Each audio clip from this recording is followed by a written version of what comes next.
drought in North Canterbury continues. It's now been 12 months since they've had anything like a normal year. Dry, dry, dry. The area goes from Amberley to north of the Conway, from the sea to the hills. Caught up at a field day and got some of the advice from different people who are helping those who are suffering to get through it. Roger, very little pasture growth this time of year, very dry conditions. What's your advice as far as options is concerned? It's extreme dry at the moment, and over drilling anything at this point in time until we get some significant rain, we just can't. We've just got to sit on our hands. Hopefully we get rain or something, maybe not too much snow this weekend. We have moisture in the ground and possibly get nitrogen-based fertiliser onto the soil and get things motoring early. The other option we're looking at, once the soil temperatures get over consistently over 7 degrees, is to using a mixture of pro-jib and nitrogen to try and get that extra dry matter ahead under these extreme dry conditions. It'd be very tempting to put the direct drill over it and oversow it though. It is. We looked at some paddocks today at the field day, and you got some paddocks where the grass content is actually less, probably 30%. But you've got a plant there and other plants with an existing root structure. That's going to get first priority to any moisture, and you're trying to get the new seedlings established. It just doesn't work. You end up with a very, very poor response, so you're better to spray everything out, start again. And the idea of spraying out is to kill the weeds, but the big bonus is you're conserving moisture until the soil temperature is ready to drill whatever, whether it's a cereal or a brassica. Soil moisture retention must be vital. It's essential in this year because there's nothing deep down. It is, we go down probably 50 mils and it's just basically hard ground. So it's quite serious. We've just got to try and make the most of every bit of moisture we get. What about lucerne? Lucerne's a wonder plant. Just looking around at some of the paddocks that have died out through overgrazing, whatever. But lucerne, at the end of the day, I don't think there's been any plant loss. We've got a situation. There's a paddock here on Rotoiti on the property we're on at the moment, and that is actually 25 years old, and it's been sprayed this year to remove some weeds. It's still going. It's getting a bit thin, but it's right down in the Scargill Creek area, and the roots are into the moisture and it's still performing very, very well. Roger, it seems as though lucerne gets away quicker than your grass pastures. Lucerne actually starts to grow at an air temperature of about 5 degrees. Your ryegrass and other plants are based on soil temperature, but actually lucerne is based on air temperature. So you'll find a lot of lucerne will actually, this early spring, will actually move ahead of ryegrass reasonably quickly initially. Now, if you're going to go from pasture to lucerne, because this won't be our last drought, what do we need to do? I don't like going straight out of old pasture into lucerne. It's too much reversion back to the old grasses, and you want to make sure you got your pH right, and by liming it can take up to 4 months for that to work. So we really want to be taking a paddock out sometime this later spring, summer fallowing it and going into a winter feed, a break crop, maybe if you can over 2 years, take some break crops and get it into the lucerne, because that's going to be in for a long term, 8 to 10 years. So we just want to make sure we've got rid of all the perennial weeds such as dandelions and hawksbeard and all those other very, very difficult to control weeds, and especially twitch and other grasses. So we want to make sure it's really clean before we start on lucerne. Don't rush it. Megan, things are pretty tough, especially in North Canterbury, so what are the feed options for sheep? Okay, so there's a lot of feed options out there. From a mill side of things, with Reliance Nutrition, we sell sheep nuts, and we've created a Drought sheep nut as well with a higher protein percentage in it. But we also sell a lot of barley. Barley's still a good option, and the price of barley has come down a lot. So that's great for the sheep guys out there needing to feed barley. There's also palm kernel. Palm kernel's getting considered more widely now with sheep guys. You've just got to watch the copper, and the copper content in palm kernel is a huge concern. Why is that? Sheep can't naturally excrete the copper, and it builds up in their liver. And when they get under stress, now that stress could be 6 months, 3 months, 6 months, or a year down the track. There's no full research, proper research done about that. But the copper gets excreted from their liver and goes into their bloodstream, and it can cause it kills the red blood cells, and the main symptom of copper toxicity, unfortunately, is death. Yeah, So that's it's a bit serious. it's the isn't final it? result, really. Yeah, it is. Yeah. So what do you do? Do you do autopsy, or how can you check the levels? Liver biopsies are the best way because that's where the copper is stored. So it's an instant capture of the liver. Liver biopsies are the best way. You can do that ideally when they're still alive, just to test a live biopsy, and the vets need to do that. Just a percentage of your flock. Yes, yep, just to get a good idea. And the problem with feeding palm kernels as well, a lot of people don't know their beginning copper status, so they could naturally have a high copper status before you go supplementing with a high copper feed. Clovers and a lot of pastures are naturally high in copper. So there are other options. There is a product called soy hull, so that's a byproduct of soybean, and it's pelletised. It's an imported product, but it's pelletised. Very similar to feeding palm kernel. It's rumen friendly.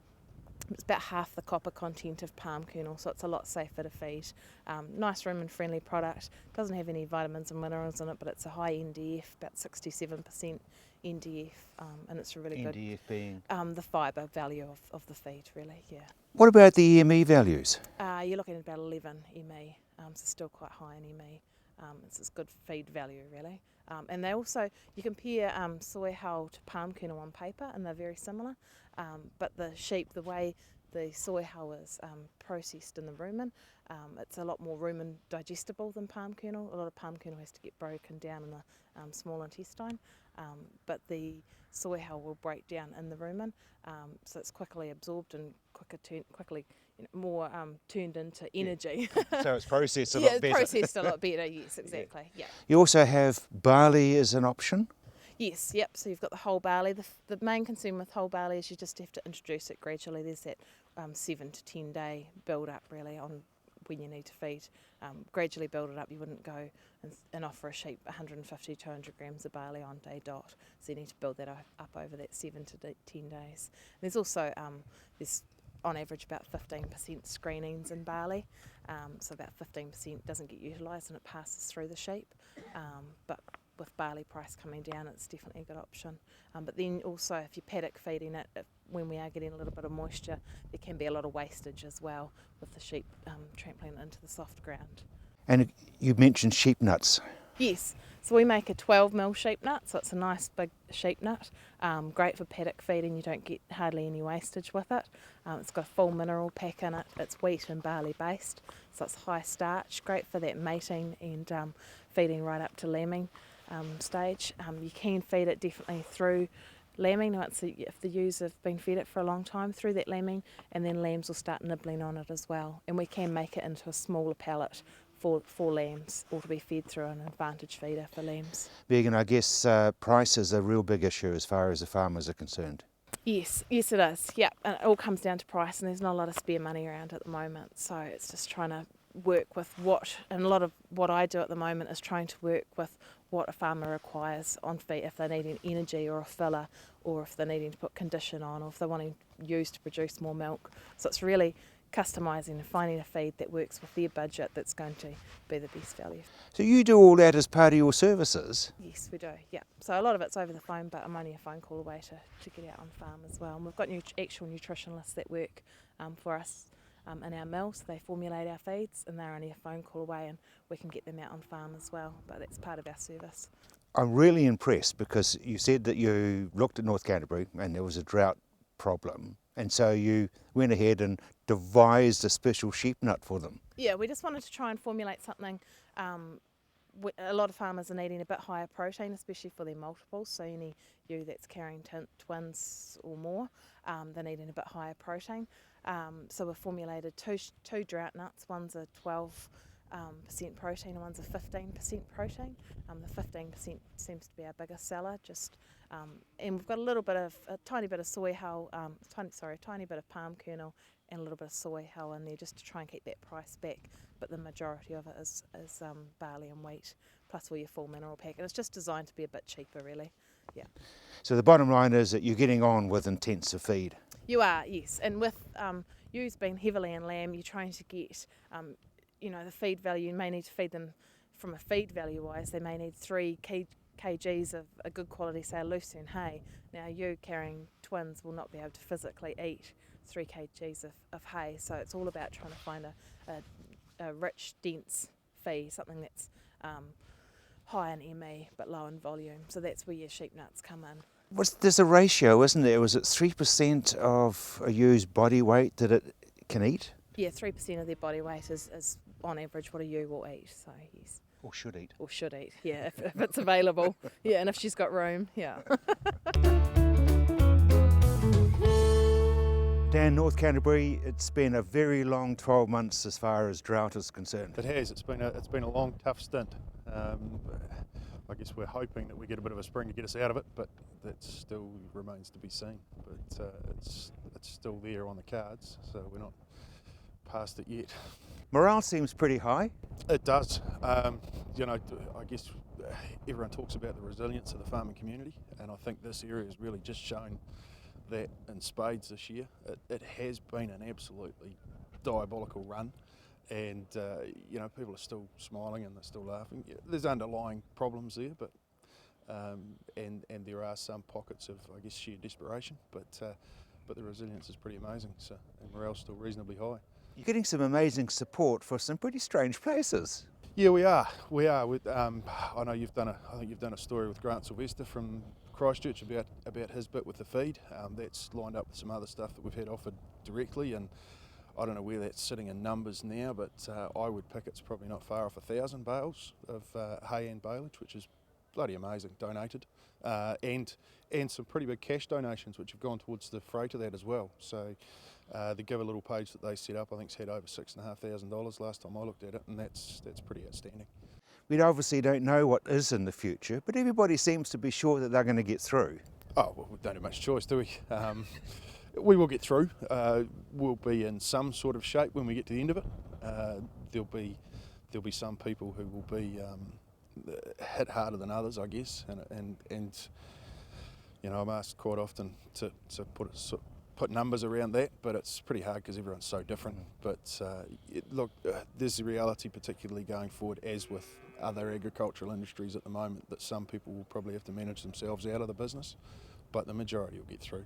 It's interesting that if this was a snowstorm, you would have a lot more sympathy and a lot more support. Yeah, it's quite interesting that. But if you have a snowstorm, it melts and then it's a bit wet for a while and then away you go again. Whereas this is, we're over 12 months, probably close to 15 months since we've had average grass growth. And for a lot of that time, that grass growth would be actually nil, not below average, it's nothing. So it really is pretty hard going. But there's been a huge range of different options come out for people to work through it. A huge range. Different things that we probably wouldn't have thought were on the table a few years ago. So, and people have taken that up in different shapes and forms, and they're getting through as well as could be expected. Probably better than could be expected. It's interesting that obviously destocking is one of the options, and it seems as though there's pretty good demand for stock. Yeah, there is. We've heard today from Hazlitt's demand in mid Canterbury and other areas for in-lamb ewes, and for as well, it looks as though there'll be reasonable demand for ewes with lambs at foot once they're sort of at a stage they can travel, is pretty high. That's positive. There's nothing worse than feeding a ewe $50 worth of feed through the winter and then having to sell it for 75. That's a pretty tough pill to swallow, but if you can get 120 or 150 for it, then it's still not a preferred position, but at least it's a viable one. Another thing, of course, is communication. You must, I understand, communicate with your accountant and your bank. Yeah, and those conversations, I got told the other day that if those conversations are easy, maybe look for another accountant or another bank, because you don't want a yes man in those positions at the moment. They're going to be tough conversations in some cases, but they will be easier if they're had earlier, and they have to be had. Well, there's all sorts of support systems that are out there, and if you don't talk to somebody, you don't know about them. Yeah, that's right. That's right, and days like this today are absolutely fundamental to that, I think. You know, personally, I've been, because of the role I'm in now, I've been to a lot more of these this year, and I reckon I've got through this drought a lot easier than I would have otherwise if I hadn't have been attending them. So you pick up little bits and pieces, and through conversation, through field days, through communication.